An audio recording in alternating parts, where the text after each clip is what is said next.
Maintenance lang to.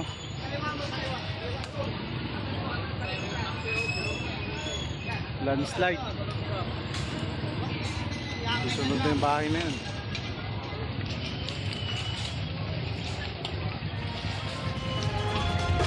Go ahead, Maki. Sentes Street. Ito yung kalsada sa ibaba ng compound. Dala ang ilang mahahalagang gamit, lumipat muna ang mga residente. Ang iba makikitira muna sa kapitbahay, ang isang pamilya naman sa isang Christian church. Ayon kay Barangay Kagawad Fred Marcelo, hindi muna papayagang bumalik ang mga pamilya habang malakas ang ulan. Matagal na raw umaapela ang mga residente na lagyan ng riprap ang bangin.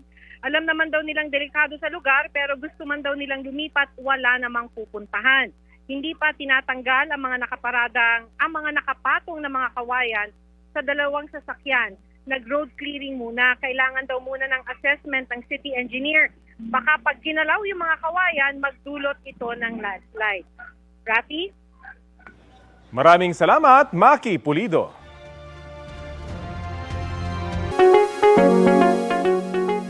Nasa 31 milyong halaga ng mga gamot ang ipinadala ng Department of Health sa iba't ibang lugar na apektado ng masamang panahon.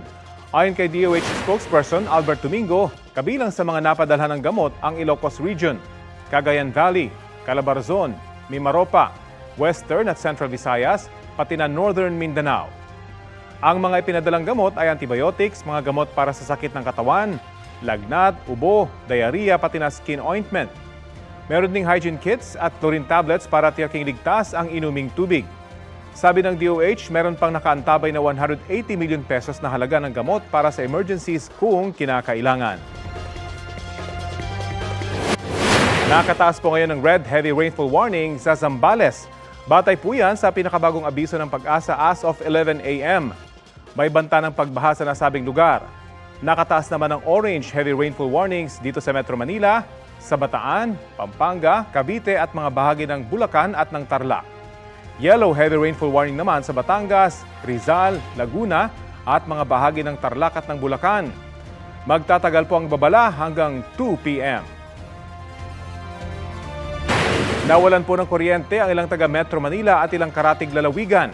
Batay sa datos ng Meralco, 90,000 na customer nila ang nawalan ng kuryente as of 2 p.m. kahapon.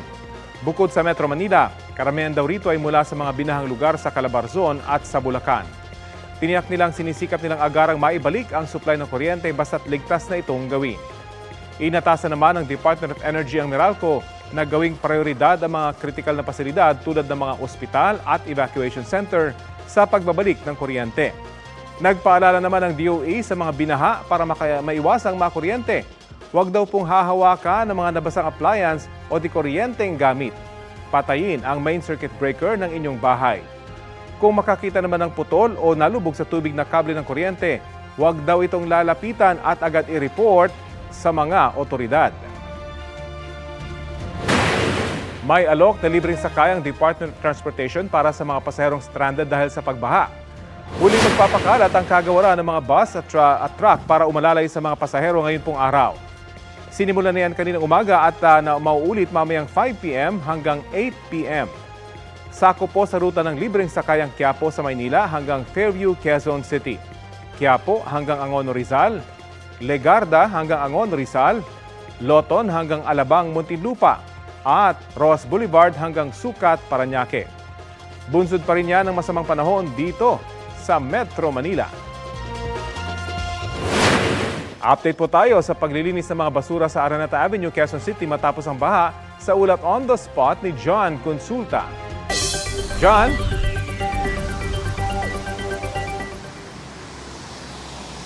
Rafi, paghupa nga ng baha dito sa may bahagi ng G. Araneta sa Quezon City ay sangkaterbang basura naman ang bumungad sa mga tauhan ng MMDA.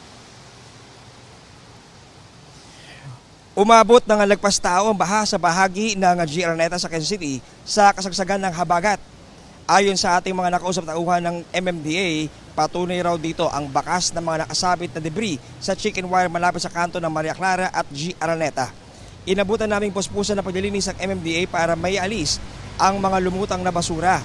Sa bandang unahan naman, tumambad sa amin ang nagbistulang sampayan ng basura, Rafi, at sangkaterbang nakabarang mga plastic, styrofoam, bottled water at iba pa sa isang creek sa G. Araneta. Sa impormasyong ating nakalap ay 2 truck na raw ang naghakot kahapon, pero sa kabila nito ay may naiwan pa ring malaking volume ng plastic at basura na nakabara sa creek. Umaasa ang mga residente rito na mahakot ng basurang ito sa lalong madaling panahon bago pa muling tumama ang susunod na bagyo o masungit na panahon.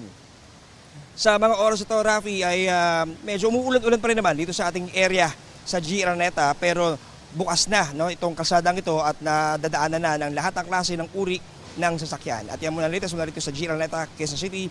Balik sa'yo, Rafi.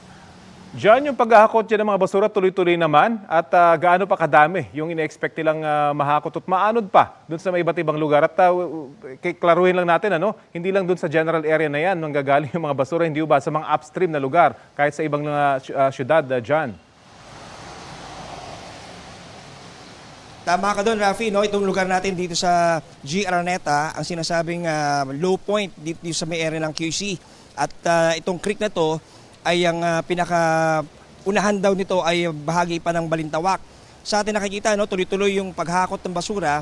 Pero alam mo, Rafi, medyo nakakalungkot talaga yung senaryo doon sa isang katerbang tambak na styrofoam, plastic, mga bottled water at iba pa na nakabara doon sa creek na yun. Kaya talagang yung ating mga residente dito nakausap ay hindi maiwasang mag-alala dahil baka naman pag biglang bumuhos na naman ng malakas na ulan, ay ito ang maging pangunahing dahilan kung bakit muli na namang umakyat ang tubig dito. Kaya sana ang panawagan nila ay mas bilisan ang pag-aalis ng mga basurang ito sa kanilang lugar. Rafi. Maraming salamat, John Consulta. Update po tayo sa 2 bagyong parehong nasa loob ng Philippine Area of Responsibility. Kausapin natin si Pag-asa Weather Specialist John Manalo. Magandang umaga at welcome po sa Balitang Hali. Magandang umaga din po, Sir Rafi, at sa ating pong mga taga-subaybay. Opo, nasaan na po eksaktong lokasyon ng 2 bagyo sa loob ng PAR?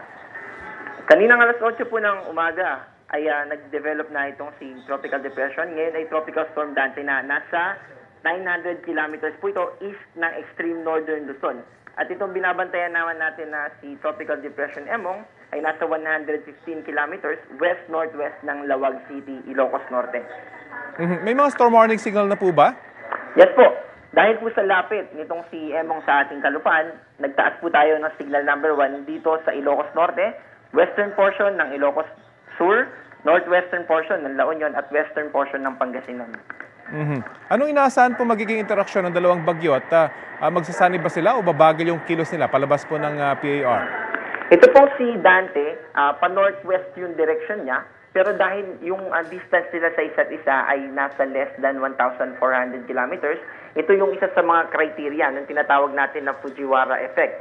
At dahil dito ay naapektuhan yung movement o yung paggalaw nitong si Emong. Kaya nakikita natin sa ating forecast track ay pa southwest ngayon yung movement nitong si Emong, and eventually pag alis ni Dante o pag further move niya northward, northwestward, ay babalik naman itong si Emong. Parang ibig sabihin, 2 beses lalapit itong si Emong dito sa northwestern part ng Luzon, and eventually ay aakyat na itong si Emong. Pansin po natin dito sa inyong mapa, wala na yung makapal na kaulapan na nung mga nakaraang araw ay nakabalot sa halos buong Pilipinas. Ito ba yung good news or inaasan pa nating kakapal pa yung ulap dito at hahatakin yung hanging habagat? Opo, ibig sabihin po niyan, nabawasan yung moisture at kaulapan. Pero that doesn't mean na mababawasan din po yung mga pag-ulan natin. Dahil yung epekto nitong pinagsama si Dante at si Emong, yung southeastern part nitong 2 bagyo na to, kung mapapansin natin, southwesterly pareho yung direction ng hangin nila. And yung habagat natin ay southwest din.